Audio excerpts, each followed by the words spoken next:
Friends, welcome to Ritesh education. तो आज हम क्लास 12 अकाउंट में अकाउंट का पार्ट 2 का chapter number 2 accounting for debenture, इसका इंट्रोडक्शन पार्ट और थियरी देखेंगे। आपके बोर्ड के एग्जाम में टोटल ये 8 मार्क का चैप्टर पूछा जाता है, जिसमें सेक्शन ए में 1 मार्क का, सेक्शन बी में 1 मार्क का, सेक्शन सी में 3-3 मार्क के 2 सम पूछे जाएंगे, या तो एक थियरी एक सम पूछा जाएगा, और टोटल ये 8 मार्क का चैप्टर पूछा जाता है। बराबर। तो इसके अकॉर्डिंग टू ही हम सम सॉल्व करेंगे और theory. Debenture, the company issue share capital for the requirement of long-term funds, sometime in addition to share capital. If company require more funds, then these funds can be made by loan or borrow amount.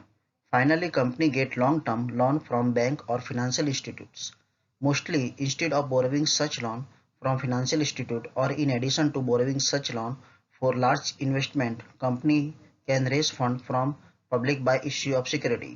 Such a security is popularly known as debenture. देखो, company को जब मोर fund की जरूरत पड़ती है, जब भी company को लॉन्ग टर्म्स या शॉर्ट टर्म के लिए मोर फंड की जरूरत पड़ती है, तो कंपनी क्या करेगी? कंपनी को लोन या बोरो अमाउंट लेने की जरूरत पड़ती है। तो फाइनली ये जो लॉन्ग टर्म की जो है लोन जो है, या जो भी बोरोइंग अमाउंट लेनी है, वो बैंक से या फिनेंशियल इंस्टीट्यूट से ले सकती है। बट कंपनी क्या करती है कि ये जो लोन है वो फिनेंशियल इंस्टीट्यूट से लेने की जगह वो एक लार्ज इन्वेस्टमेंट करती है, वो सिक्योरिटी इश्यू करती है पब्लिक में, और इसे ही हम डिबेंचर के नाम से जानते हैं। इसकी अमाउंट जो है वो फिक्स होती है, रेट ऑफ इंटरेस्ट फिक्स होता है, और इसका टाइमिंग पीरियड भी फिक्स होता है। जैसे सपोज दैट कि 1 ईयर, 2 ईयर, 6 मंथ, 3 मंथ या 5 ईयर्स। बराबर। और इसमें कैसा होता है, कंपनी को अगर लाभ हो या ना हो, कंपनी को प्रॉफिट हो या ना हो, इनका जो इंटरेस्ट होता है वो उनको कंपलसरी देना ही पड़ता है। यानी ये एक प्रकार का सेफ सिक्योरिटी मानी जाती है। बराबर। तो इसके हम टाइप देखते हैं। आई होप आपको ये मीनिंग तो समझ में आ गया होगा। तो इसके टाइप में,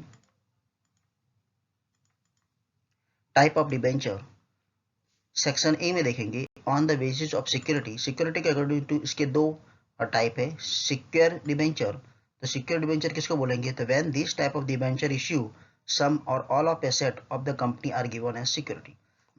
इसमें क्या होता है, कंपनी जो है वो टोटली उसकी जो एसेट है वो सिक्योरिटी के अकॉर्डिंग टू इश्यू करेगी। अनसिक्योर्ड डिबेंचर में क्या होगा? Such debenture are issue without giving an security or creating any charge on the asset of the company. जब कंपनी कोई भी सिक्योरिटी दिए बिना शेयर इश्यू करती है तो वो unsecured debenture. As per the negotiability और and procedure for redemption. Redemption मतलब परत करने की प्रोसीजर। तो उसमें फर्स्ट टाइप है रजिस्टर्ड डिबेंचर। तो the company maintain a register of debenture holder. Debenture holder के लिए जो कंपनी रजिस्टर मेंटेन करती है उसे कहेंगे registered debenture. Bearer debenture, there is no need for any procedure for the transfer of such debenture with the company. The purchaser has to make to the seller of the debenture and take the delivery of the debenture. इसके अंदर company को कोई भी procedure की जरूरत नहीं पड़ती है, डायरेक्टली जो है परचेसर के सेलर को डिलीवरी कर देता है। इस टाइप के डिबेंचर को हम बियरर डिबेंचर कहेंगे। Then after, as per the condition of redemption, परत करने की कंडीशन के अकॉर्डिंग टू। तो उसका फर्स्ट टाइप है रिडीमेबल डिबेंचर। तो the debenture which are issued with condition that the amount of debenture can be repaid after certain period are known as the redeemable debenture. इस debenture को किसे बोलेंगे? ये debenture उस कंडीशन में बाहर पाड़े जाते हैं जिसमें अमुक फिक्स पीरियड ऑफ टाइम के बाद कंपनी को वो इस कंडीशन के अकॉर्डिंग टू उसे पैसे रिटर्न वापस रीपेड जो है वो वापस करने पड़ते हैं। जैसे वो कंडीशन के 3 मंथ, 6 मंथ, 1 ईयर या 2 ईयर या 1.5 ईयर, कोई भी कंडीशन हो सकती है। कंपनी को प्रॉफिट हो या लॉस हो, कंपनी को इस टाइम पर उसे करना ही पड़ता है। Then after irredeemable debenture. Irredeemable debenture are those debenture which are not repayable by the company during its lifetime.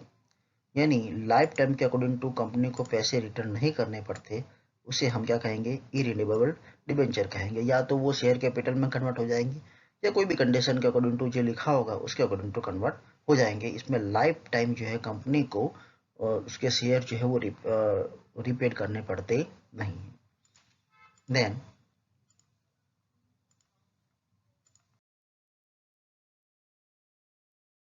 on the basis of the condition of convertibility. Convertible debenture. The convertible debenture are those debenture which are convertible into equity share or other security at the state rate of exchange either option debenture holder or at the option of the company after specified period. यानी convertible debenture किसे कहेंगे कि जो debenture उस समय के बाद automatically equity share या तो कोई भी अदर सिक्योरिटी में चेंज हो जाती है, उन्होंने जो भी रेट ऑफ इंटरेस्ट फिक्स किया हो तो डिबेंचर होल्डर ने, तो उसे हम क्या बोलेंगे, कन्वर्टेबल डिबेंचर बोलेंगे। एंड नॉन कन्वर्टेबल डिबेंचर, तो such debenture can not be convert into share or any other security, जो डिबेंचर कोई भी शेयर या कोई भी अदर सिक्योरिटी के अंदर चेंज ना होते हो तो उसे हम नॉन कन्वर्टेबल डिबेंचर कहेंगे। आई होप आपको मेरा ये वीडियो समझ में आया होगा। अगर आपको मेरा ये वीडियो पसंद आए तो प्लीज़ लाइक एंड सब्सक्राइब जरूर कीजिएगा। Thank you for watching video.